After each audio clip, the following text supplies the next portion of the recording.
सबैलाई नमस्कार म खुसी भट्टी तपाईको यो केमा भएको होला सर भनिदिन सकिन्छ तर टाउकोमा हो हामीले त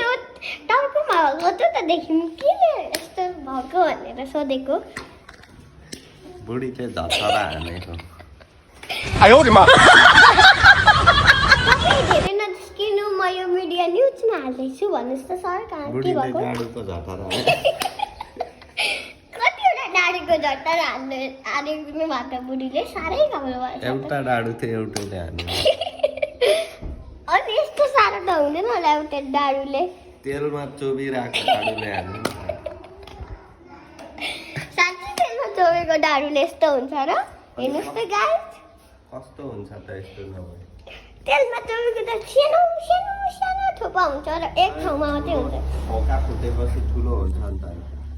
हेर्नुहोस् त गाइस साँच्चै हो यो सरी यो दाइको एक्सिडेन्ट परेको हो जस्तो लाग्छ हो एक्सिडेन्ट परेको होइन